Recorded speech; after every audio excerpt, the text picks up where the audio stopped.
Do you think that most MMA fighters have what it takes to be SEALs? The mental and physical, the brutal weight cut, the brutal fight camp, and stepping into a cage with a trained and elite opponent? Well, this is one of those questions where you might think there's like a really definitive answer, but there isn't really. Some MMA fighters could definitely be great SEALs, for sure. Some of them actually wouldn't stand a chance as SEALs. And there's a lot of things that make people quit and not want to be SEALs or quit during SEAL training. You know, you got the water. Some people don't like the water. Some people are uncomfortable in the water. Great athletes, not good in the water. Some people don't like the cold. And they can take all kinds of punishment of physical nature, but they don't like the cold. Some people don't like heights. And you get to the top of a 40 or 50 foot cargo net and you got to climb over that little pole at the top, get to the other side. Some people don't like that. Some people can't do some simple stuff like memorize. You can't memorize certain facts, and there is a intellectual level that you have to have. Some people aren't situationally aware, right? So some of these, like for instance, you know certain MMA fighters who are real wild, and it's one of their good characteristics is that they're kind of out of control. It helps them do wild things in a fight, unexpected things. You can't be like that in the kill house with going live fire, right? You can't have that. Why? You need to be able to suppress that. And some people can't suppress that. So what you'd end up with is someone that's going to have safety issues because they're too instinctual and they can't get those instincts under control. Some people might have too much endurance but not enough strength. Some people might have too much strength and not enough endurance. Some people are injury prone, right? Some people are just injury prone, and it's not their fault in many cases, but they are. And then so that's sort of the things that it takes to be in the SEAL teams that could hold up or trip up somebody that's just a standard MMA fighter.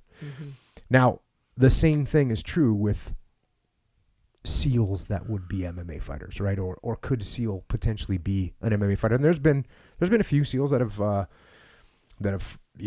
fought really well and good fighters and all that. But to make a blanket statement, there's going to be things that trip people up. And for instance, some guys in the SEAL teams, they're not the best athlete. Their athletic ability is not as high as it might need to be a true competitor in MMA. You know, whether that's they don't have the explosiveness or they don't have the coordination or the flexibility, there's something that's just going to make them not competitive. And normally those guys, I mean, sometimes they might not be the best SEALs, you know, but some of those guys are super smart. And so the reason that they're good SEALs is because they're just tactically sound, or they're really good leaders. They're never going to beat people on the range shooting because they're just not that coordinated. They don't have the hand-eye coordination. But they're good SEALs anyways. But when you put them in a purely physical competition like MMA, I shouldn't say a more physical competition like MMA, they're not going to do well. And of course, obviously there's a skill set, right? MMA fighters train MMA all the time. That's what they do. They train jiu-jitsu and boxing and wrestling and Muay Thai and judo. That's what they do. And SEALs also train all the time, but guess what? When you're in a SEAL team, you're not just training just fighting, right? You're training shooting, and you're training tactics, and you're training patrolling and land navigation and parachuting and combat diving and fast roping and rappelling and waterborne operations, all this stuff. And then on top of all that stuff, which is the stuff that you actually really need to train, then they put on a level of mixed martial arts training to make sure that if you are for whatever reason without a weapon, or if you need to handle somebody that doesn't have a weapon and so therefore you might not be in the right to just shoot them and kill them, you got to be able to handle yourself. So there's some level of MMA training, some fundamental jiu-jitsu skills, some fundamental striking skills, some fundamental wrestling skills that SEALs get, but it's not at the level of what a real MMA fighter is going to have. So with all that, I think there's a good percentage of MMA fighters that would make it through SEAL training and be good SEALs. And there's a good number of SEALs that would probably make really good, solid MMA fighters if they chose to do that and focus their lives on it, because there are some common traits with both of them.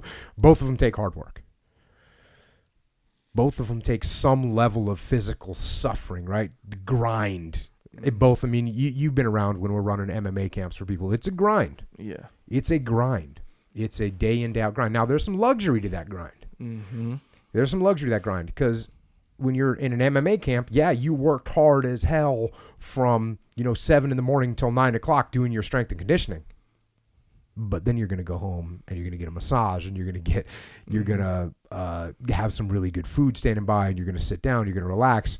And then at 11 o'clock, you're going to go back to the gym and now you're going to do your grappling training. And you're going to train really hard for an hour, maybe an hour and a half. You're going to do drills. You're going to get worn out again. And then you're going to go eat some lunch. You're going to relax. You're going to go back home. You're going to lay down, maybe take a little ice bath and a little jacuzzi. So there's some luxury to the MMA. In the SEAL teams, there's not. It's not happening. You're just getting ground down. And when you're going through the basic training and when you're going through, the advanced workup training, you're just getting beat down all the time. It's a grind.